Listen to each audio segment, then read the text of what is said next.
So what if I told you the key to unlocking way more solar power wasn't some fancy new material, but a new shape? Today, we're diving into how making tiny, tiny changes to a surface, we're talking nanometer scale, can solve one of the biggest problems in solar energy. So to get started, let me ask you a question. When you picture a solar panel out in a field soaking up the sun, what do you think is its single biggest enemy? Is it clouds? Maybe dust? Something else entirely? Believe it or not, the answer is the very thing it's trying to catch: sunlight. You see, a huge chunk of the sunlight that hits a normal solar panel just bounces right off the surface. It's wasted. Imagine trying to fill a bucket with a fire hose, but a third of the water just splashes away. That reflection is pure lost energy. So how do you solve this reflection problem? Well, scientists didn't look for a solution in some high-tech lab. They looked to nature. Specifically, they looked at something you've probably swatted away 1,000 times: the eye of an insect. Here's the deal. An insect's eye isn't perfectly smooth. It's actually covered in these microscopic patterned bumps. What they do is create a gentle, gradual transition for light, basically tricking it into entering the eye instead of bouncing off. It's nature's perfect anti-reflection coating. The technology that mimics this is called a nanostructure. And we're talking about patterns so ridiculously small, they're measured in billionths of a meter. By etching these tiny shapes onto a solar cell, we can basically copy the insect eye effect and guide a whole lot more light into the cell, where it can be turned into electricity. Okay, so if we're gonna etch patterns onto a solar cell, that leads to the big question: what shape works best? Well, researchers decided to find out. They put 3 different geometries to the test in a head-to-head competition, a little something we'll call the shape showdown.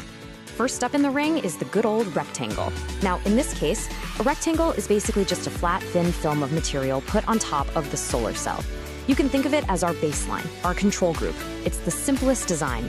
And here's how it did. Let's look at the chart on the left. That's reflection, the wasted light. And you can see it's still pretty high, hanging out around 35%. Now, because of that, if you look at the absorption chart on the right, we top out at about 37.5%. It's a start for sure, but we can definitely do better. All right, next up, the trapezoid. The key difference here, as you can see, is the slanted walls. They aren't straight up and down cliffs anymore. This design starts to look a lot more like those bumps on an insect's eye. And the results? Whoa. Just look at the reflection chart on the left. Some of those lines just plummet, getting reflection way, way down. And as a direct result, check out the absorption on the right. Performance jumps up big time, pushing past 40%. It's pretty clear those slanted walls are working some serious magic. And for our final contender, we've got the triangle. This is the most extreme version of that slanted wall idea. It's got the sharpest possible angles, coming to a fine point. This shape creates the most gradual transition of all, from the air to the solar cell itself. And this is where it gets really interesting. On the left, you can see the triangle absolutely crushes it when it comes to reflection. I mean, it gets reflection down to an incredible single-digit percentage. But if you look on the right, its absorption is fantastic, but maybe not the absolute highest peak we've seen. So it raises the question, which one is more important? So after that epic showdown, who takes home the trophy? Let's break down the final numbers and declare our champions. First, for the special award of Best Anti-Reflection, the shape that let the absolute least amount of light bounce away, the winning number is a mind-blowing 5.7%. Any guesses which shape managed to pull that off? And now for the main event. The grand prize for best overall light absorption, that's the shape that trapped the most light inside the cell. Our champion hit a peak of 45.5%. That is a massive improvement over our boring old rectangle.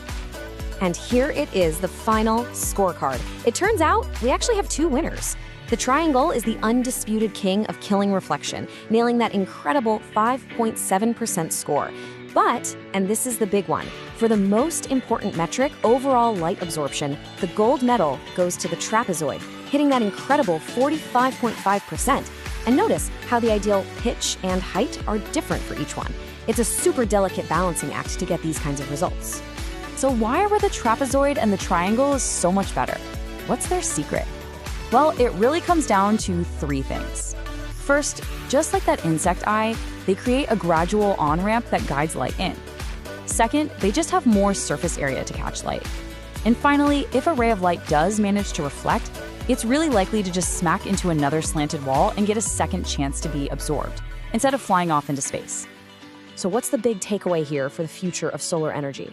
It shows us that maybe some of the biggest improvements won't come from some new wonder material, but from just being a lot smarter with the materials we already have.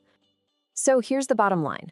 We can get huge leaps in energy efficiency just by thinking about design on a scale we literally can't even see.